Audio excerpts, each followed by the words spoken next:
mbalamusizaako nzize olwaleero okwanukula okulungamya n'okutereeza ebigambo ebya njwanjwa ebigambo ebitakwatagana ebyayogeddwa eyandibadde minisita akwandaganya amawanga amalala omwami Okello Oryem bwe yabadde akola interview ku mukutu gwa TVM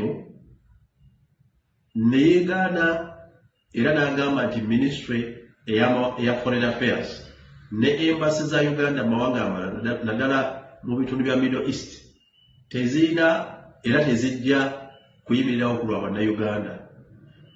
Kyannaku nti tuli mu kaseera nga regimu eyawamba kuno ne baminisita baayo balemwa okwetegereza obuvunaanyizibwa obuli mu ssemateeka waffe ow'eggwanga Uganda n'obuvunaanyizibwa obwa ministry ne embassy mbuweereza ne basalawo bokkola bye baagala oluusi mutamanya oba mu kwefuula abatamanyi mugenderevu okulemesa bannayuganda okwenyumiriza mu kubeera bannayuganda. Tekyewuunyisa nti bambasada be tusinga okuba nabo bw'otula ministry ya foreign affairs omu minisita ndowooza general omulala oba retired lieutenant bambasada abasinga balondebwa nga bannabyabufuzi abalemereddwa ne batwalibwa kyankwazi abayigirizibwa okukwata emmundu oluvannyuma ne babatwala ne basula ku zembase mubasuubira kukola ki? Bwe tulaba nga neyandibadde ng'abalungamya ku ministry ate avuddeyo alokompoka ebigambo ebijjako ministry ne embassies obuvunaanyizibwa kitegeeza nti aba abalagidde mu nsobi. Njagala okulungamya eggwanga ne bonna bambassadors gye bali abakiikirira eggwanga na Uganda ebweru w'eggwanga nti obuvunaanyizibwa bwa ministry ya foreign affairs ne embassy butandikira era bwetololera ku bulungi bwa bannayuganda obwogerwako mu ssemateeka waffe era bwe bututwala okuteekawo enkolagana n'amawanga amalala nga tusinzira ku kinyusi ky'abannansi. Uganda si linnya, Uganda si bizimbe, Uganda si just umbrella, Uganda si just ttaka. Uganda etandikira ku bannansi bannayuganda era bannayuganda be bayotambulizibwako obuweereza bw'eggwanga Uganda. Embassy yonna weeri erina kusooka kuweereza bannansi emyaka gyonna egiyise egy'enjawulo. Ministry ya foreign affairs ne embassies ez'eggwanga Uganda gye ziri zibadde zifuna mu budget biliyoni ezikunukirizibwa 3 buli budget allocation nga bazisindika mu embassy ne ministry ya foreign affairs. Okello Oryem ayagala tugamba nti biliyoni 3 za kusasula musaala gwe ne bambasada n'abakozi abatonotono endala balyemu obumpwankimpwanki bo bannayuganda nga babonaabona. Bwe twogera ku consular service twesanze nga bwe twogerera nga bannayuganda tebafunye passport kuyambibwa kufuna passport abali eweeru bangi abalala tebayambiddwa kufuna national IDs n'abagala emergency travel document ebiwandiiko ebayamba okukomawo nga baboniddwa ebiwandiiko byabwe tebayambibwa mu bunnambiro. Weesanga nti bannansi n'obulungi bwabwe tebufiiriddwako. Bwe tuwulira ebigambo ebyensimattu ebyayogeddwa Okello Oryem kinakuwaza kimalamu amaanyi ate kiri wabweru w'amateeka. Kyakubiri twagala embassy zaffe zijjukire nti mu budget allocations ze babawa omuli okuba nti batunulira consular service wawo nezitateekebwako mutemwa wawo nezibaweebwa okwanaganya bannayuganda abali ebweru zibateeka mu diaspora. Tusuubira kuba nti budget ng'ezo zikozesebwa ku bulungi bw'abannansi abali ebweru w'eggwanga. Ono Okello Oryem ogamba nti yeewuunya lwaki bannayuganda na abawala abavubuka bagenda ebweru okukola awangaalira mu nsi. Lwaki Okello Oryem okudaalira bannayuganda? Temuswala n'omanya eggwanga nti bannansi bali mu kanyigo, abantu tebalina mirimu gya kukola, olwosi buli ssente ezikumpanyizibwa n'abamu bayiganyizibwa nkyanaggulo naye n'ebweru embassy gye zaazibale zibayambira abagenzi okufuna akalimu abali mu akadaama.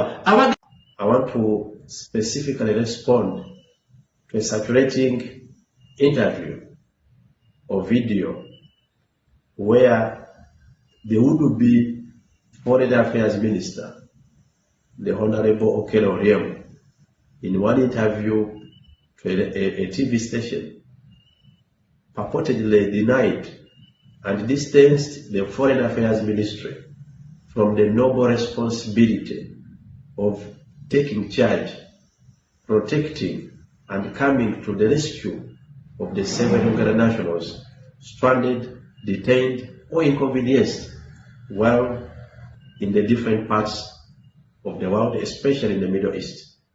Aware and alive to the principles of the rule of law, to our constitutional order, alive to the noble duty and obligation of the state, alive to the noble duty and obligation of the state vis-a-vis citizens, alive to the values of the country called Uganda as enshrined in our constitutional order.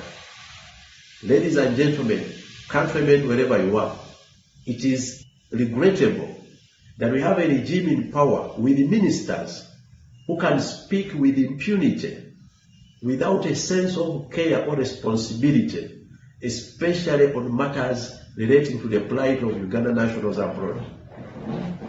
For the last several years, the Ministry of Foreign Affairs, in every budgetary allocations, received approximately 300 billion shillings in the budget, both for the Ministry of Foreign Affairs and for the missions, call them embassies abroad. The essence of funding and facilitating missions and embassies, the interpretation of consular services and all related services as offered to citizens and users of diplomatic missions, does not end on what Okello Oryem was describing. Neither does it start or end at that. I even wonder, and this is the problem, that in the Ministry of Foreign Affairs, from the ministers purportedly appointed, one is a general, and I think one is a retired lieutenant. When you look at the diplomats appointed to our missions, majority of them are political appointees without a sense of diplomacy and a sense of understanding. The only training we hear what ambassadors get is going to Kyangwanzi, holding a gun, and then exiting to their destination. It's a tragedy that they have not been built and brought to the values of our constitutional order. The Ministry of Foreign Affairs and our missions are mandated to protect the values, dignity, and well-being of our nationals abroad, whether they exit for tourism, whether they exit for work, whether they are mere travelers, whether they go for study, whether it is for health reasons, among others. There's a lot of funding in every budget allocated for diaspora activities. What does that money do? There's a lot of funding allocated to consular services. What does that money do? There's a lot of money allocated for many unknown and unitemized activities. What does that money do? What we have seen and what is visible at most of our missions, we see embassies failing, refusing, and denying Uganda nationals services, including consular services. Many Uganda nationals are still seeking access to consular services, especially for national ID, passport renewal, among others, including even emergency travel documents. You saw what happened in UAE, how we struggled to push the regime, and on the other side, mobilizing nationals to support the stranded Ugandans. What is the role of embassies now? When Okello Oryem erroneously, arrogantly, and recklessly makes statements that distances the Foreign Affairs Ministry and the embassies of Uganda from the noble duty of standing and protecting the dignity and welfare of our nationals, is a tragedy. It is wrong. Our constitutional order and values, and right together with the mandate of the Foreign Ministry and our mission, the Ministry of Foreign Affairs receives approximately 300 billion shillings. Mr. Okello Oryem wants us to believe and wants the public to believe that the 300 billion allocated to Ministry of Foreign Affairs and our foreign mission is to pay his own salary and a few workers, including ambassadors. Are you being serious and honest to this country? It's a point that the regime, the government, and our missions are being misdirected to distance themselves from the real objective of their existence.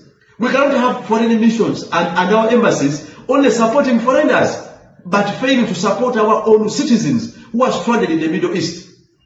I wonder in which country and which part of Uganda Okello Oryem lives in.